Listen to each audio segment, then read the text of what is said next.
podcast is part of the Sports Social Podcast Network. No brakes, no fear. The official British Speedway podcast. Welcome along. It feels good, doesn't it? The Speedway season is here, and already some drama to talk about in the Premiership, League Cup and the Championship, and much more besides as well.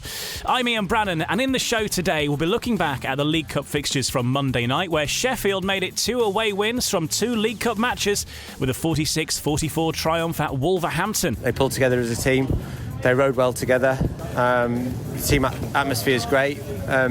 All want to help each other, all want to get the same result, and all pleased that we got the job done. We'll hear more from Simon Stead along with Kyle Howarth and Adam Ellis, and from Wolves we'll hear from Peter Adams and Ryan Douglas.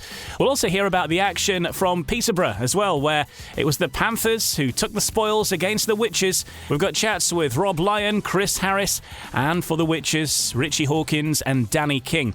Plus we'll have a look at some of the action from the Championship as well. A couple of sides have really got off to some great starts, not least Leicester Lions, who've had 2 thumping wins so far, and the Berwick Bandits put Birmingham Brummies to the sword. We'll be hearing from the man who led the takeover at the Brummies, Nigel Tolley, and Nigel Pearson will be giving his preview to the 2022 season. All on the way on No Brakes, No Fear. No brakes, no fear. The official British Speedway podcast. It's great to be back. We're going to be with you every single week through the course of the Speedway season, right the way until the end of October.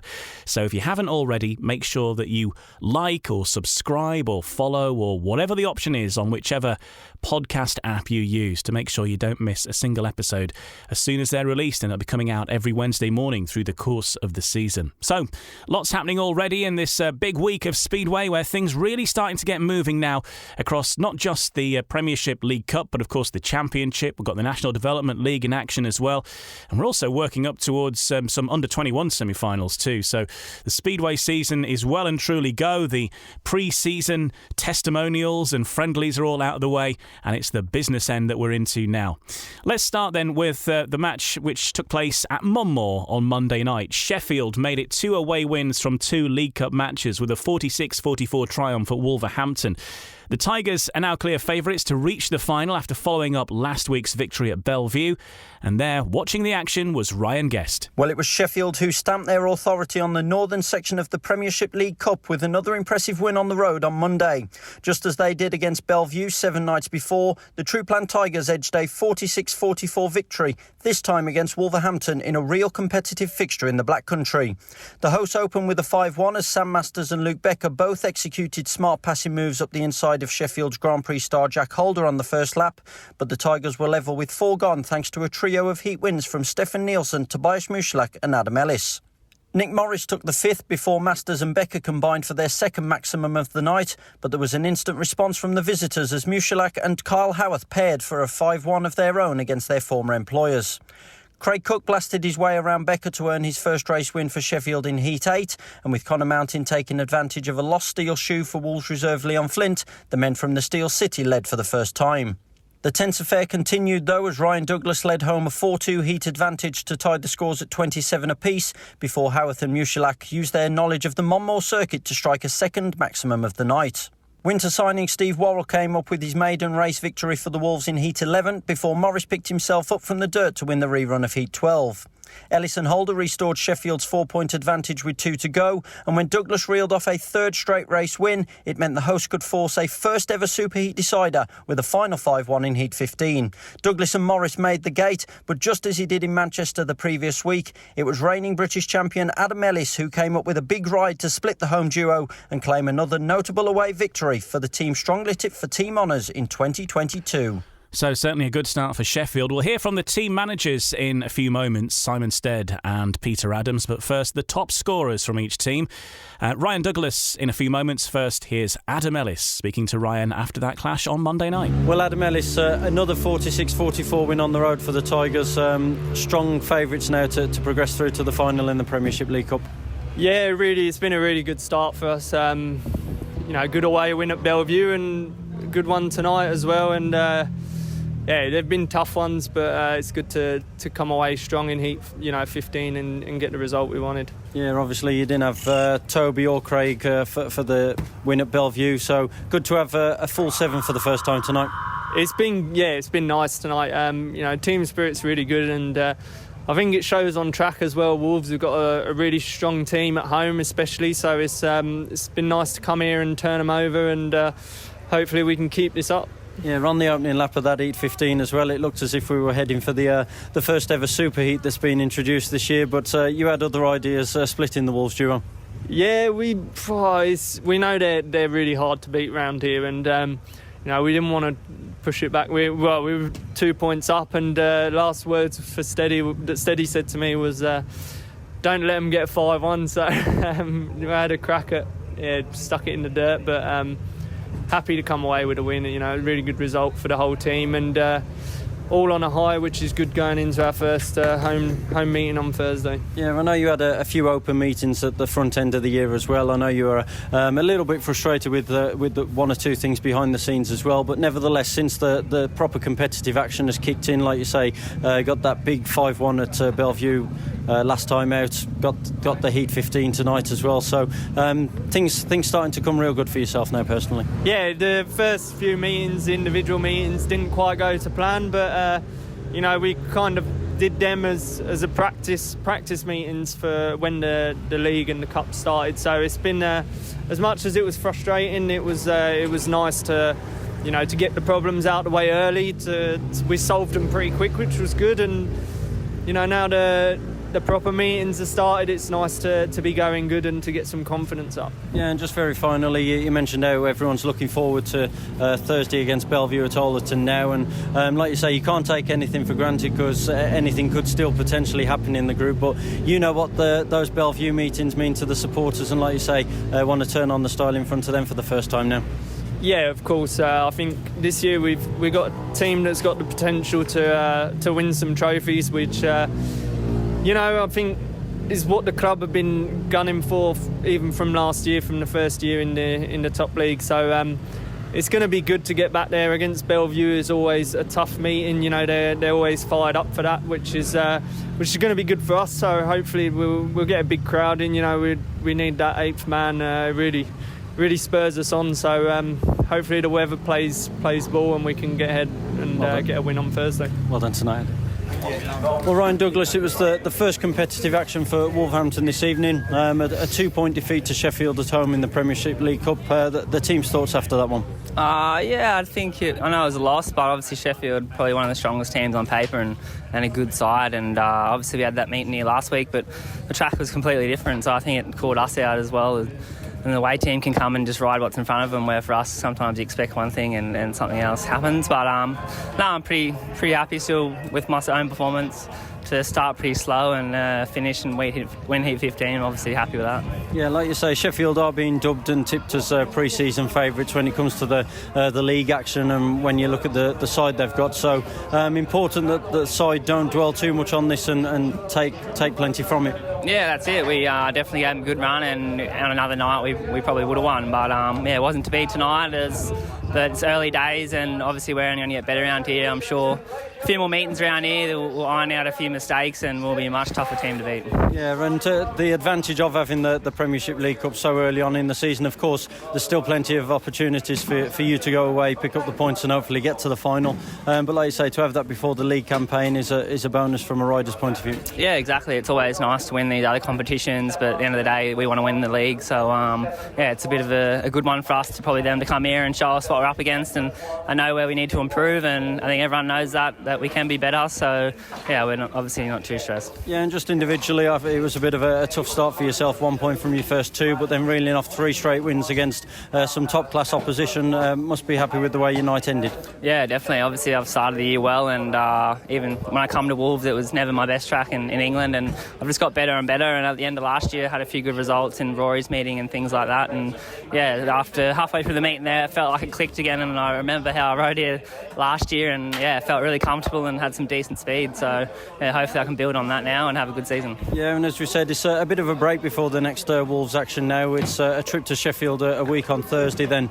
the Easter Monday bank dinner time trip to Bellevue before we're back here as well. So, like I say, a bit of a frustrating wait now for that next action to come around, but the boys will be keeping in touch, and like you say, there's still a long season ahead. Yeah, that's it. We've got a bit of break from here, but obviously most of us are riding in other leagues, so we're going to be racing still. It's not like we're waiting for this, but obviously we all want to win, and we're going to try to win, and I'm sure we'll be there or thereabouts. Many thanks, Dougie. Thanks. Flying Ryan Douglas must be one of the form riders in Speedway at the moment. Had a great start to the season with the pre-season testimonials and so on, and also in the off-season as well over in Australia, and carrying that form straight into the Wolves season and Leicester's season as well. Let's hear from his boss right now, Peter Adams, the Wolves team manager, speaking with BBC Radio WM's Mike Taylor. Peter, that was a very competitive meeting, the first cup match here this season. They were quite good, weren't they, Sheffield? Yeah, they're pre-season favourites for honours, and you can see why. You know, they've got a very solid team. It's constructed very similarly to ours. You know, they've got a very strong top five and two young English kids at reserve. But no, they look good, you know. How are your team dialing in? I mean, the conditions weren't ideal tonight with the weather. No, there was a lot of inconsistency in our individual performances. You know, a rider would be last or third, and then he'd win his next, and then go regress again. So no, but I mean, these are very early days, and we've got to get used to conditions which weren't ideal tonight. But we're not making any excuses. We lost narrowly, to the arguably the best team in the league. Yes, I mean that's we're going to need to see a few more meetings and up against one or two others to get a real measure of it. But and for the riders at this early stage, must be difficult dialing it in. Yeah, I always say 10 meetings is the benchmark. Yeah. When everybody's done 10 matches, then you can see who's doing what. So this is our first really competitive team meeting. So I mean, we're disappointed to lose, obviously, but there's still a way to go in this competition, so we might be able to creep in near the end. A close contest then, but what's Simon Stead, the Sheffield team manager's assessment to their start of the season? They've had a good start, 2 away wins. He's speaking with Ryan Guest. Well, Simon Stead, a second 46-44 away victory in the Premiership League Cup. Couldn't have got off to a much better start from a team point of view. I couldn't have got off to any better start. It's what was nice tonight was that we had seven fit riders, and they all did their bit. They pulled together as a team. They rode well together. The team atmosphere is great. All want to help each other, all want to get the same result, and all pleased that we got the job done. Yeah, and when it looked like Wolves were getting fired up, there was a bit of to-ing and fro-ing in the mid part of the meeting, but the big boys came up with some big wins at crucial times. Well, look, I said to the lads, look, wins, seconds, third places, they all count. Just get another point on the board. We just kept chipping away. It was back and forth, but every time it swung one way, it swung the other, and I always felt like with the team that we'd got, we had enough in the tank. Yeah, as you mentioned as well, Miss Craig Cook and Tobias Muchalak in that win at Bellevue had them back tonight as well, and like you say, already seen some early signs of what this group are going to be capable of. Yeah, well, look, the Bellevue result was great, but it was almost tarnished a little bit because we were missing Craig and Toby. So the fact that we got them back now, and they've been brilliant tonight, both of them. So I think we've shown what we can do, what we're all about. It's early days, but we've got to be happy. It's great, there's plenty of Sheffield fans that have made the trip to the Midlands, so it's great to get a result for them as well, and we'll just keep the ball rolling. Very temporarily as well in that Heat 15. We thought we might have been on for the first ever Super Heat as well when Wolves gated on a 5-1, but a great ride by Adam in that one to split them. Yeah, I'm glad we avoided that. Look, the boys knew what they needed to do in that Heat 15, and we got the job done. So it was important that we carried on our good form. It was important that we carry on. Our confidence is high, and it stands in good stead. I'm looking forward to a home meeting on Thursday, which will be tough. There's no easy meetings. We can see what anybody can do away from home, and we're looking forward to a tough meeting, but a good one. Many thanks as always, Stead. Cheers, Ray. Yeah, in the northern section of that Premiership League Cup, the next match for Sheffield, as Steady mentioned there, Sheffield versus Bellevue Aces, 7:30 Thursday night at Ollerton Stadium. In the southern half of the draw on Monday night, Peterborough made a solid start to their League Cup campaign, defeating Ipswich 53-37 at the East of England Arena. Watching that was Dave Rowe. A tremendous opening night of racing at the East of England Arena. Peterborough overcoming Ipswich 53-37 in the League Cup. No doubt the Panthers deserve their victory, but the final outcome was somewhat harsh on the Witches. They will take some encouraging signs from the meeting. Top of the home score chart was Chris Harris with 14 from 5 rides. Very fast and determined all night. He dropped his only point to Eric Ritt in Heat 7 when the Witches threatened a 5-1, only for Harris to surge inside Troy Batchelor for second place. He was then followed through by Ben Basso, and the Dane really was the big story of the night. A spectacular debut performance with 12 paid 14 from 5 rides. The Panthers fans enjoying his exuberant celebrations already, and the big moment really came in Heat 11. The home side led 33-27. The Witches brought in Riss as a tactical substitute to partner Jason Doyle, but Harris and Basso rode superbly to keep the Ipswich men at bay, and that 5-1 pretty much confirmed Peterborough would take overall victory. Elsewhere, for the hosts, the combination of Michael Palmtoft and Scott Nicholls produced 2 5-1s. They both came from the back against Cameron Heaps in Heat 1 and Danny King in Heat 6. And overall, Rob Lyon's side had enough to cover for an off night for Hans Anderson, who failed to score, whilst for Ipswich, 11+1 from Riss was a really good display on his debut. Paul Stark worked hard at reserve for 5 paid 7, and there's clearly far more to come from Doyle, who only won 1 race. He suffered a finger injury in Poland on Sunday, but didn't appear too badly affected. Overall, a very entertaining meeting on a cold night. The meeting was completed at good speed, and the league champions very much on top. Peterborough 53, Ipswich 37. It's a solid start to the season for Chris Harris, and 14 points, just dropping that 1 point all night, 14 from 5 rides. And here's Bomber speaking with Dave Rowe. Chris Harris, 14 points, and what a start to the season for Peterborough. Fantastic night. Yeah, it was not a bad night. I dropped that 1 point to Riss, but I didn't make the best of starts, but he was quick then. But no, felt good all night though. Felt the track was well prepared. I felt good on the bike. The bike went well, so, and the whole team. So it was good. Tell us about that race with young Basso up against Jason Doyle. That was some race. Yeah, it was obviously a bit tight at places, but it was fair racing, and I thoroughly enjoyed it.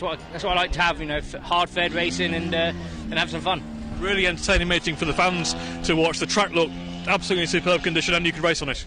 Yeah, as I say, could do maybe a little bit on the more on the outside, but it was a bit on the dry side. But with the weather around, we was the track staff done the right thing and leave it as it was. But say everyone, obviously, Hans had a few problems tonight, but we'll get him going, and some teams are going to not get many points here. Well, it just shows. I saw you last week at Wolverhampton have an absolute disaster night mechanically, but you've turned it round and you've got so much speed there. Yeah, different bike, but obviously we had problems here on press day with the tanks and that, so with the new tanks we got was no good, so we put the old tanks on and they seem to be all right. Team looking good. I mean, Basso slotted straight in, looked really impressive, so you carry on really where you left off? Yeah, he's coming in with the team, and yeah, he's just picked up where we left off from last year, really. He slots in, he obviously knows everyone, especially the Danish boys. Everyone's made him feel welcome, and he's got behind his old mechanic as well, which helps, so it's all good. That's just great to watch. Thank you. Yeah, thank you. Chris Harris speaking with Dave Rowe. Well, Dave then caught up with Danny King, who tried to shed some light on why it was a bit of an indifferent start for the Witches at Olwalton on Monday night. Here's Danny King with Dave Rowe. Tricky, really. We all sort of struggle with the track a little bit. I don't know if it's different material to last year or what it is, but they were dialed in from the off and we weren't, and we felt like we were playing catch-up all night. One race where you made the gate and Scott Nicholls absolutely charged inside you, and that really summed up the way it went for Ipswich. Yeah, that's what I mean. You feel like you got something working, and then their guys are passing you in a straight line, so it's not ideal, but I felt like we got better as the night went on, but obviously it was just a little too late. We know Jason Doyle came in with an injury from Poland yesterday, but the big plus, I suppose, was Eric Riss, who had a poor year last year, but really looked good here. Yeah, exactly that. Eric had a great night, which is nice to see. Like I say, it's early days, it's no excuse, but I think we just felt like we was always playing chase tonight, and it never really worked out, but I think everyone finished a bit happier, so although it's a sad loss, hopefully next time we come back we'll have a bit more of an idea. You take that into an away meeting again on Thursday night, more track time and an away win possibly there at Kings Lynn? Exactly that, another tough meeting, but I think it's probably their first meeting as well, so it's ideal time to go. As the Ipswich captain Danny King speaking with Dave Rowe. Let's get the thoughts now of Rob Lyon with Peterborough opening their 2022 account very much how they finished 2021 with a good win. He's speaking with Dave as well. Yeah, couldn't have asked for any more. I mean, great team performance, and to win by, 16 points, that's an excellent start for us, yeah. I don't think I've seen a more entertaining debut for a long, long time than what we saw tonight from Basso. That was something special. Yeah, it was. He was very good and quick, and enjoyed himself out there. And yeah, tremendous debut. And like I say, he was our first choice, and I think everybody can see why now, really. But I mean, it was a good team performance, and everybody chipped in. Hans had a bad one tonight, but it's a team effort, and as we saw last year, that could turn the other way next week, and he could be the hero. So it's a team performance, and we're really happy with that. I assume that was mechanical with Hans, just couldn't get set up. Yeah, absolutely. Yeah. That combination of Palmtoft and Nichols served you well at 3 and 4 a lot of the time last year, 1 and 2 starting the season off, and whether they gate or not, they still seem to find a way through, don't they? Yeah, they do, and yeah, they had a good partnership last year, and it made sense to keep pairing them up, really. And it seems quite a strong start for us, really, home underway, really. So, yeah, I didn't expect it to be quite such a margin, if I'm honest. I thought it'd be closer, but and obviously early doors it was nip and tuck a little bit, but yeah, the team showed a lot of fight, a lot of spirit tonight to come away with that sort of result. So well happy with that. And 10 days off now before you go on the road, and obviously getting some away points in the group will be important in this sort of 3-team group. Yep. You've got a good home points difference margin, I suppose, but away points could be important, and your away record last year was so good. So. Yeah, I mean, as you know, away points are they're going to be the key. I think if you look at the group, it's Kings Lynn should be stronger than last year. Obviously time will tell, but Ipswich obviously haven't ridden at home yet. It's difficult to judge that. We just got to do our own thing and have belief in our boys, and we've certainly got that. And yeah, I'm well happy with them. Superb, thanks Rob, well done. The average age of Dad's Army has lowered slightly with the addition of Ben Basso, but still doing a great job on the track. There's Rob Lyon speaking with Dave Rowe. Let's hear now from Richie Hawkins, the Ipswich team manager. And Dave put to Richie that it was an exciting meeting for the neutral, but maybe not so much if you're the Ipswich team manager. It was a decent meeting. I think we were probably better than, if you just look at the result, probably we're better than that. I've seen enough tonight from our boys to sort of believe we've got a good team and we'll be in for a good season. Obviously, Jason was coming off the back of an incident in Poland yesterday, so not quite at his best. The big plus was probably Eric Riss, wasn't it? Yeah, I think Jason's just struggled out the starts tonight. So happy with Rissy. I thought he was superb. And Batch, to be fair, I thought Batch rode better than his points suggested. I think I've seen enough from Batch to see he was going to be in for a good year. So, yeah, overall, looking at everyone, I'm disappointed with the result, but still pleased with many things.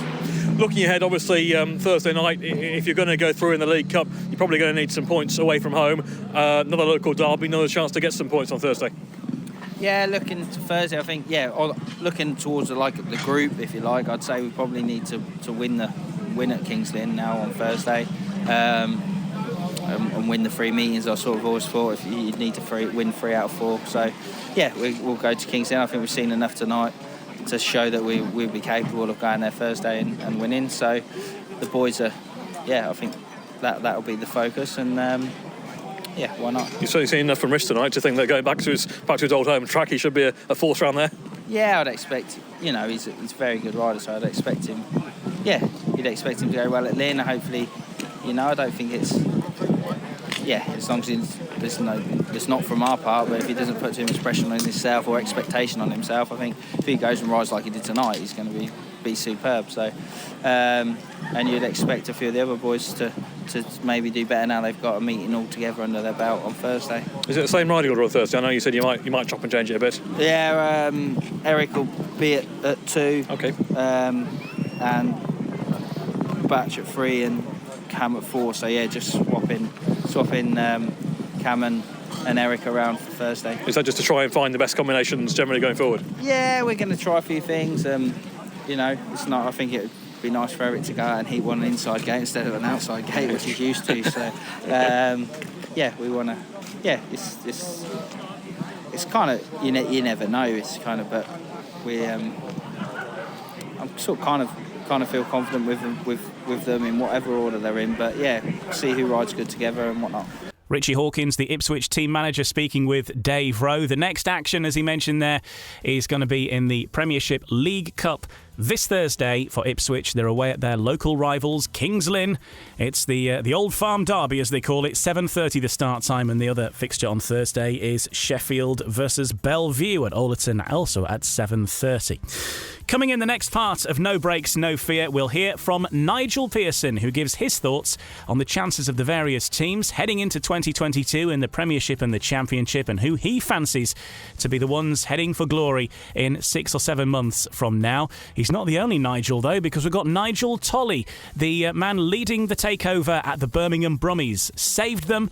They're back at the tapes, although they've had a torrid time, and we'll hear more about their fixture at Berwick in the next part as well. But we'll hear from Nigel Tolley and Nigel Pearson coming soon on No Breaks, No Fear.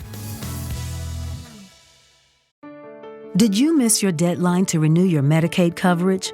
You can still send your completed annual review form to Healthy Connections Medicaid. You may be assigned to another health plan, but you can ask to come back to First Choice within 60 days of renewed Medicaid eligibility. It's your family. It's your choice. First Choice is the right choice. Renew and choose us. Visit selecthealthofsc.com/renew to learn more. No Breaks, No Fear. The official British Speedway podcast.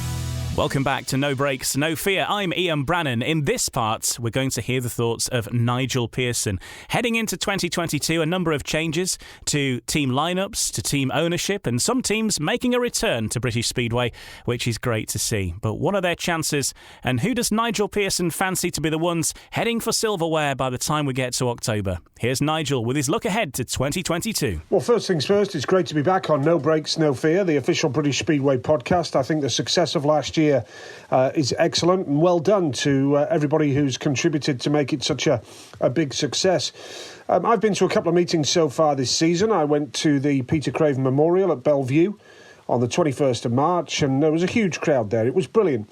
I got there nice and early. You could tell the atmosphere was excited. Big crowd with Ty Woofen there, of course, and Robert Lambert and the GB World Cup winning guys, the Speedway of Nations world champions.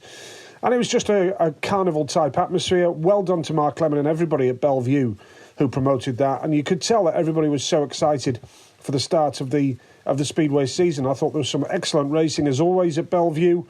Some of the racing late on, you might have seen it on Speedway Great Britain social media channels, was terrific. And that track never fails to disappoint. And we have to make that a cherished national stadium facility in British Speedway, because it really is the best we've got to offer, with the greatest respect to all the other venues around the country. I don't think that can be in any doubt. So well done to Bellevue for the Peter Craven Memorial. Some great stuff there. And then on Monday night of this week, I went to Wolverhampton to see them ride Sheffield. It was a terrific meeting. I felt so bad for Chris Van Straten, the Wolverhampton promoter, because, around that area at Monmouth Green, there was localised rain, just steady drizzle that was enough to put people off travelling to the meeting. But actually in other areas it was dry. It was very patchy rain all around, and that really does mess with your crowd levels, and Chris suffered that yesterday. I'm pretty sure about that on Monday. But Sheffield went to town, did a job. Wolverhampton are a good side, don't make any mistake about that. They're a smashing side, Wolverhampton. They're going to be a really tough side to beat around Monmouth Green, but Sheffield did the job. It was a complete team performance. What I like about that Sheffield side is, top to bottom, there's points in every department, and so it proved, even down at reserve. The likes of Connor Mountain and Stefan Nielsen doing a job. And the engine room of the side, Craig Cook and Kyle Howarth, started off. Cook got a 2-minute exclusion, bounced back with a win, and Kyle Howarth got in a tangle early on, got in a mess, but still bounced back and got 7. And when you look at the Sheffield score chart with Jack Holder down on 6, and yet they still turned it around and won the meeting, I mean, that is quite some achievement for Simon Stead's men. But for Wolves, they shouldn't be too downhearted. They're a good side. That partnership up top of Sam Masters and Luke Becker at 1 and 2, I think, is excellent.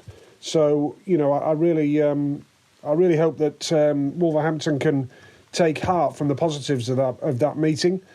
Looking forward to the rest of the Premiership getting started in May. Of course, we're in League Cup territory at the moment.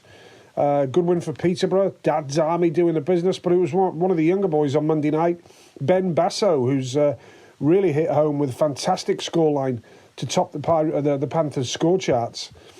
And I expect Peterborough to be there or thereabouts again, because much like last season, they're always going to have somebody strong down at reserve. Coming up this week, of course, we've got Kings and Ipswich on Thursday night. And that should be a good one as well, with Richie Worrell at reserve for Kings Lynn. That's some trump card for the Stars to have Alex Brady and his side. Niels Christian Everson starting the season with them. I do see a dilemma coming, though, because there will come a time when perhaps Niels is fully committed and he can't ride in all the leagues. And then what happens with Peter Killerman? Because I'm hearing mixed reports. Peter Killerman, he agreed to come, he got a knock, pulled out the start of the season, they signed Everson, but is there a firm commitment there yet from Peter Killerman that he will be back and riding in British Speedway once Everson goes? So I think there's a crossroads to approach for Kings Lynn. We'll see what happens there. I'm sure Alex and Dale at Kings Lynn will sort it. They know what they're doing, and I'm sure that that will reach a conclusion. Elsewhere in the Championship, flying start for Leicester with 2 big home wins, of course. They got the better of Birmingham in the Knockout Cup. And then last weekend, a big victory against Scunthorpe, which I didn't really see coming by that margin, to be honest. And they've got Newcastle this Saturday night. But Leicester look strong. Poole look really powerful to me. The top 3 they've got is a powerhouse. And, maybe it's something for the league to look at. This is no criticism of Poole, by the way. But, some clubs have really struggled to get a team together. And yet some clubs like Leicester and Poole are powerhouse at the top end. And there is an unbalance in the Championship at the moment, but I'm sure it'll even itself out in due course. And I'm sure there's going to be a great season for Championship clubs. Poole looking good to defend the title with that top 3 of Danny King, Steve Worrell and Richard Lawson. They are going to take some stopping, because they're going to get you, even if they averaged 11 points each, there's 33 of the points you need. And they'll score more than that. Stevie Worrell, Danny King and Richard Lawson, they're capable all day long of getting 12s, 13s, 14s or 15s. So Poole are going to rely on the top 3 for a lot of the scoring. If they get it right lower down the team and somebody clicks, they're going to be virtually unstoppable around Wimborne Road. I'm sure about that. So great season to look ahead to. The rest of the teams will be kicking into action fairly soon. The big guns like the Glasgow Tigers, who look strong again, they'll be strongly fancied, I'm sure. Edinburgh as well. I like the way that Edinburgh have constructed their side with 1 or 2 new faces. Fair play to them for bringing in the young Aussie, Jacob Hook. Full credit for bringing in the Italian Paco Castagna, who is a real showman. And that surprised me. I didn't see him ended up at Armadale. But the 2 Scottish clubs looking really good, and the Scottish derbies will be well worth a watch this season. I'm quite sure about that. Great to see Birmingham and Newcastle back, by the way. Newcastle, of course, very quick to announce that they have had extra investment at the end of last season to come back to the tapes, which was wonderful news.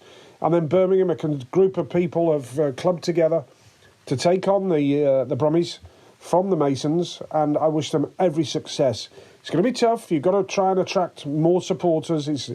I don't think there's any magic wand where that's concerned. You look at some clubs like Sheffield and Glasgow, who have literally pumped in thousands and thousands of pounds to do marketing campaigns and advertise all over city centres.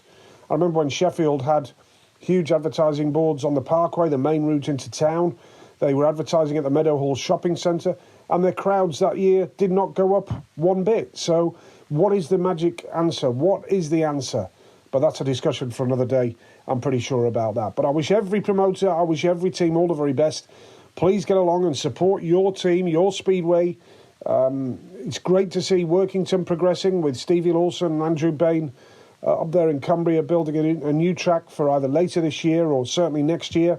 Hopefully Eastbourne and Swindon can come back to the tapes in 2023 and we can grow and develop the sport going forward from here. That's my wish. It has got challenges. We know it has. But let's hope that 2022 can be a big success for all concerned. And thanks for having me here on the No Brakes, No Fear official British Speedway podcast. As Nigel Pearson is playing his part down there, because without Nigel and his team of reporters who go out and get all our audio for this podcast, we wouldn't have this podcast, certainly in its current form, that's for sure. So big thanks to Nigel for all the supports and help he gives not just this podcast but many clubs and people around British Speedway as well through the course of the season, and much of that work is unseen by many, but maybe you do read it or hear it somewhere. Next on No Brakes, No Fear, we're going to take a look at the championship. We're going to put the spotlight firmly on the Birmingham Brummies because we've got an interview with Nigel Tolley, who was the man who led the consortium to save the Birmingham Brummies. Remember, their future was very much in doubt at the end of last season. Nigel was the man who got a group of people together and funded track renovations and building a team, and yes, it took a little while to build that team, but they got a decent team together, not least the British champion with Adam Ellis joining the Brummies as well.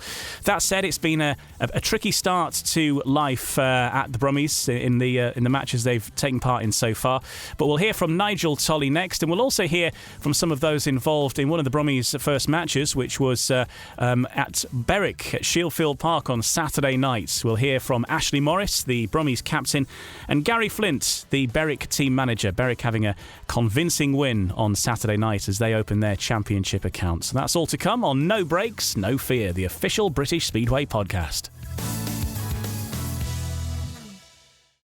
No Brakes, No Fear, the official British Speedway podcast. Welcome back. The first week of No Brakes, No Fear for 2022. Here with you every Wednesday morning. First thing, it'll be available. And, of course, we'll be reviewing the action of the week so far and looking ahead to the action coming up each week in British Speedway. Now, a club whose future was very much in the balance at the end of 2021 was the Birmingham Brummies. The Mason brothers decided that they'd done enough. Their time was up and looked to hand the baton on to someone else. It took a little while, but Nigel Tolley was the man to eventually front a consortium to take the Brummies into a new era. And Nigel Tolley has been speaking with Ryan Guest. Head of the consortium that saved Birmingham Speedway. It was a massive task you had on your hands, and obviously it was a bit of a stressful winter, but most important thing is you got there in the end. Yeah, we're moving forward. We've got the riders. The riders have got to come out with the goods now, and we're moving forward. We need practice. We need practice on the track more than anything else. Like you say, being accepted into the league so late, it was always going to put you on the back foot. But when you look at it on paper, a real solid 7 in the end. Yeah, it's a solid 7 all the way through, and I'm expecting those averages to change. I'm expecting reserves to change. We've got to see what happens with Klaus and Adam. We could see the 1 and 5 changing over there. It's going to be interesting. Yeah, going to be interesting. You mentioned Adam there, Adam Ellis, of course, and it went right down to the wire. He basically arrived at press day not even knowing if he was going to be on the team photo or not. It went right down to the wire, but a great coup for Birmingham Speedway to have the British champion in their ranks again. Yeah, it's exactly what was needed, and he's going to bond the team together as well. Obviously, there's been a challenge meeting at Wolverhampton, a cup meeting at Leicester and the opening league fixture at Berwick. They have been 3 heavy defeats, but like you say, a lot of these riders haven't ridden for a long time. We're right in at the deep end. Starting off with Leicester, the plus point on that is Leicester's this week's meeting. The team that was there actually lost by more than we did, so that's got to be a good point. That Leicester are a very strong team. Our guys weren't used to the track, and again, Berwick, they've got a very strong team. We really were in at the deep end this year.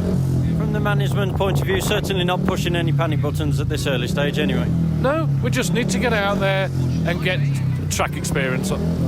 From the other side of the fence, though, obviously the biggest thing from your point of view, if you are to keep Birmingham on track beyond 2022, is getting people through the gates. Just talk us through all the stuff you've been doing to try and spread the word in Birmingham, because I know you were quite alarmed that a lot of the local population didn't actually know what the sport was. No, and that's still the case, and that's still work in hand at the moment. We've got to get over to the public that there is a speedway at Perry Bar. There's lots of different things we want to do. I should like to see a Peaky Blinders meeting up there. with all the local. There is a local Peaky Blinders group, and I'd just like to see that on the go there. Got lots of ideas for the kids. We want to see face painting up there and things like that. There's a lot to be done. Like you say, with the way the fixture list falls, obviously it's another busy championship campaign. We got the Summer Cup trophy as well, so lots to look forward to at Perry Bar this year. Most certainly. And let's just see the riders improve meeting by meeting. There's Nigel Tolley, the head of the consortium that led the quest to save the Birmingham Brummies, and he was speaking with Ryan Guest. It's been a fairly turbulent start on the track, though, for the Brummies. A couple of heavy defeats. First of all, the one on the 26th of March against the Leicester Lions in the Championship Knockout Cup first round, first leg, where they went down 64-26. And then at the weekend just gone, on Saturday night, they went up to the Shieldfield Park in Berwick, where in the opening weekend of the championship fixtures, and the Berwick Bandits beat the Brummies 58-32. Now, that was a match that was live streamed on the British Speedway network, the very first action to be streamed on the new service. And as part of that coverage, Hayley Bromley and Paul Bowen caught up with the Brummies captain Ashley Morris and the Berwick team manager Gary Flint. We had Birmingham here opening night last year, started off with 4-5-1s, and I think we ended up losing by 8. So we're pretty keen on revenging that tonight, and the lads have done brilliant. We built a team knowing that everyone could win races, and look at the scorecard they all have. So pretty chuffed with that for an opening night, some decent racing as well for you guys. So yeah, we're over the moon. Ashley, like I said, tough night for you. Me and you spoke before. You mentioned about that dirt line. Do you think that was a deciding factor?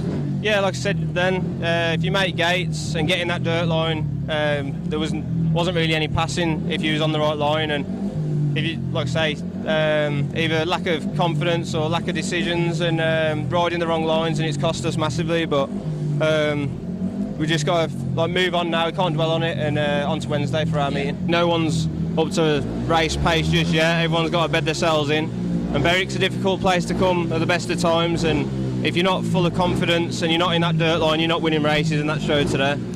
Well, another tough night on the cards for the Brummies. On Wednesday night, they host the Leicester Lions in the second leg of the first round of the Championship Knockout Cup. That's a competition where the Leicester Lions hold a 38-point advantage over the Brummies going into that second leg. The Lions themselves were dominant on Saturday night against the Scunthorpe Scorpions, who they beat 62-28 in the Championship. Let's hear from the Leicester captain, Kyle Howarth, now on his thoughts for the year ahead for the Leicester Lions. Stuart's done his work in the winter, and he's put a good team together, and it seems to be working and performing. We're not taking it for granted. We know the other two teams was a little bit weaker, but obviously we know there's going to be some really tough teams coming in the next coming weeks. But it's always nice to win like that, make a lot of confidence, and it's great for the start of the season. There's the Leicester captain, Kyle Howarth, there assessing their chances in 2022. You have to fancy them as one of the form teams of the moment, as Nigel Pearson was saying in his piece a little earlier. Let's finish then by looking at the fixtures for the week ahead, and there's plenty going on in Speedway. Note these fixtures down, and if you're nearby, why not get across and sample some Speedway action and get a smell of the bikes once again. Birmingham Brummies against the Leicester Lions, then Wednesday night Perry Bar, and the Poole Pirates take on the Plymouth Gladiators in the second leg of their Championship Knockout Cup quarter-final. Both those matches getting underway at 7:30. On Thursday, it's the Premiership League Cup in the northern half of the group. It's Sheffield versus the Bellevue Aces, and in the southern, it's Kings Lynn Stars against the Ipswich Witches. On Friday night, Redcar Bears versus the Plymouth Gladiators at the Echo Arena in the Championship. That match is live on the British Speedway network. And also on Friday night in the National Development League, it's Armadale Devils versus Berwick Bullets. And then on Saturday, it's the Berwick Bullets at home for the first time this season, taking on the Oxford Chargers. Oxford opening their account in the National Development League. And also on Saturday, the Leicester Lions are back home again, hosting the Newcastle Diamonds. Newcastle had quite a turbulent trip to the Redcar Bears a couple of weeks ago, and in the Championship against Leicester, it could be another big night there. And on Sunday, it's the British Under-21 semi-final at Mildenhall. See some of the stars of tomorrow bidding for their place in in the British Under-21 final later in the season. That gets underway at Mildenhall at 3 o'clock Sunday afternoon. And Newcastle Diamonds are at home to the Redcar Bears in the second leg of the Tyne Tees Trophy. Redcar have quite a healthy lead in that. That gets underway at Brough Park in Newcastle at 4 o'clock. And then looking ahead to Tuesday next week, the Plymouth Centurions take on the Bellevue Colts in the National Development League. That starts at 7 o'clock. We'll be back with you next Wednesday, first thing in the morning, recapping all of that action and much more besides as well, here on No Brakes, No Fear, the official British Speedway podcast. Have a good week. We'll see you next time. No Brakes, No Fear is a Nigel Pearson Media Limited production for British Speedway. No Brakes, No Fear, the official British Speedway podcast. Sports Social Podcast Network.